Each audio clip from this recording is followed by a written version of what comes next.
Gentlemen, welcome to this episode of Wrestle Talk with Bear and B-Dub on another edition of B-Dub's Thoughts. Now, on today's show, as you can see, it's an edition of B-Dub's Thoughts. This is not Bear, it's a good old friend of mine by the name of the Stever. Now, for the next few WrestleManias that I'll be reviewing, which will be 22 up until 26, Steve is going to join me. We've had a tradition, you know, these are the two WrestleManias where we watched together, so I thought it'd be more than right that I share my thoughts with my best friend, since we done watched the two together. We kind of can see what each other was thinking. Yeah. WrestleMania 22. What do you think? It wasn't my favorite match, my favorite WrestleMania personally. You know, me neither. It wasn't one of my. It was kind of hit or miss. You know, Undertaker had a good match. Once again, they gave the belt. Let John Cena keep the belt because he's Mr. Hulk Hogan. I call him. He's this generation's Hulk Hogan. The World Championship match was.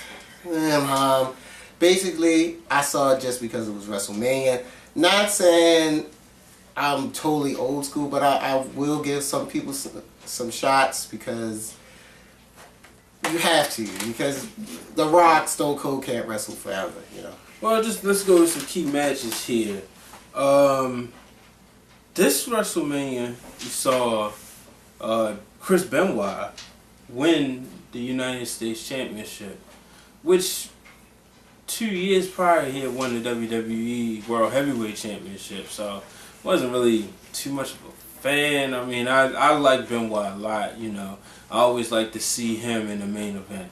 But, you know, that's just that. You had Shawn Michaels in this WrestleMania. I listened to an interview a couple weeks ago on live after wrestling, right after wrestling. With former referee Jimmy Corderas, and they had Shawn Michaels on there, and he was saying that this was his least pressured WrestleMania because he was wrestling Vince McMahon.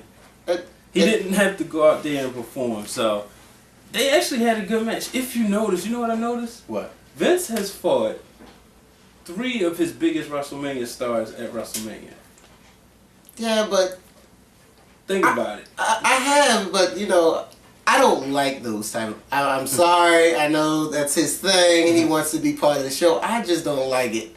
That, you know, everybody knows he's the head man. He's behind that. He's a master of all that crap. Right. But I'd rather see Shawn Michaels wrestle somebody. But you gotta admit, none of the matches Vince had was bad. Yeah. Well, maybe he should have fought Shane. That was a good match. Him and Shane. That was WrestleMania 17. Correct. Classic. I mean, he could have fought Shane again. I mean, you gotta remember, because this is when Shawn Michaels, going into this match, admitted finally after, let's see, WrestleMania 22. What was this in? 2006 in Chicago. So this is 9 years after that also Montreal screw job. And Shawn Michaels comes out on Raw and says, yeah, I did it. After he denied it for so long. And then says, I'm over it, Vince, you need to get over it.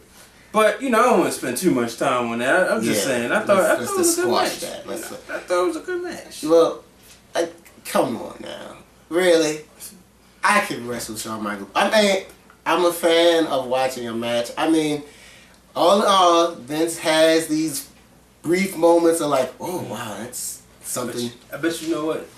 Another good match, Money in the Bank, as usual, always delivers. Oh yeah. RVD winning this one. And you remember when he won it, yeah. He was the only winner to sit up there and say, this is where we're gonna have. This is when I'm cashing in. I'm going to do it Extreme Rules, which everybody knows he did it, and became the WWE Champion. Unfortunately for RVD, had some demons, so he had to get suspended, therefore lose the title. He could have had a great reign. AKA, he couldn't put the weed down. But I think it might have been messing with something stronger than that. I was giving Mankind, Mick Foley, and Edge. Another great match. Foley going through that table, fire. Well, if you look, and remember, Edge was undefeated at WrestleMania around this time. Yeah, see, he quote unquote was undefeated. Really, Edge, he didn't start coming up until, never mind, I'm not getting into that. But that was a great match. But once again, I think Triple H said it best. Foley starts to slow down. His body starts to tell him he can't do it no more. That was one of those matches. But I was very surprised about that match because Foley did a lot of stuff I thought he couldn't do anymore. AKA the 97s, 98s when he could do all that stuff and, But he's one of those people that could always give you a show. And Edge, I was a semi-Edge fan, and now I'm starting to be a real Edge fan now. About time. Hey, he had to grow me. It took, 98, about 13 years? Yes. Hey, you just became a Shawn Michaels fan. That's not the point. I did like Michaels during those times. Then I read things about the way he was, and I lost respect for him. But then, I gained it. Brett gained respect, I gained respect for him. But that's the difference. That's the difference.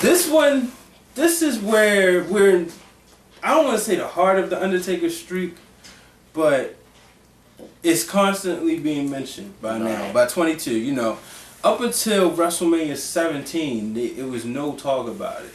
It was just the Undertaker taking on so-and-so. Oh, he was, and then once after 17, oh, he's undefeated at WrestleMania. This is where now it's constantly, they're holding up signs. They got, whatever, and, him and Mark Henry in a casket match, that was pretty simple. The match I thought that stole the show was the triple threat match for the World Heavyweight Championship. Rey Mysterio, Randy Orton, and Kurt Angle. I have a little side note to that. I've been watching Rey Mysterio. I remember his first match in WCW, and that day, my friend Kevin Knock. Kevin, if you're looking at this video, I said it to you. Mm-hmm. He's going to be a world champion. That was in 96. Wow. I remember his first match, that Nitro. It was a Nitro. You know what Nitro it was? The one in Panama where the pool was around the ring and up. Yes, I said he has the charismatic, the ring. He just needs a little mic skills. But he gave it to him. Yeah, that ain't had nothing to do with Eddie dying? Just maybe. But the match was still good. Even if he did not win that match. Mm-hmm. It was still a good match. Okay. I was saying, when are you gonna give it to him? Maybe he gave it to him a fluke way, but it's kind of a back cut. If you remember, Triple H got his first title shot, backdoor beating Mankind and all that crap. He didn't beat Stone Cold or The Rock and Stone Cold in the same night and all that crap. He won it that way. Well, Randy Orton, he's a good wrestler. I like all of his matches. Okay. Every match he is in. Alright. So, and then last but not least, well maybe least, the match for the WWE Championship, Cena and Triple H. Now, what was good about this match was the entrances. Cena coming out with That's not what it's supposed to be about, though. That's supposed to be about the wrestling. When he had the missiles. Yeah, do you know? Do you remember a critical point in that match, or you remember the intros? I remember it being somewhat technical. I remember the build-up. The build-up was basically Triple H going around talking about he was the game, and it was time for the King to take his throne. I, for a while, thought he was going to win the title. But that was it, it wasn't like it wasn't a memorable build-up. Rock and Austin, each one of them. No matter how old I get, I remember those build-ups. Right. I remember build-ups for Bret Hart and Yokozuna. I remember build-up, even build-ups for Shawn Michaels and Diesel. Who don't remember build-ups for Bret and Shawn Michaels? But Cena and Triple H for it to be a WrestleMania match. Like I said, to me, this WrestleMania was like Bad Blood, Survivor Series, Armageddon pay-per-view? No, it was just... I don't say that. I say they tried to put a whole emphasis. They tried. It just wasn't there. I think right there at that WrestleMania, they were trying to get over a new audience. Everybody that was looking at it like 10 years ago, growing up, they were going to college. And it wasn't as hot as it was, per se. And, you know, John Cena came and they built him. It was a pretty good, you know, I'm a Triple H fan. You know, I think he's one of the best wrestlers, if not the best wrestler. He'll go down as one of the best wrestlers, next to Ric Flair.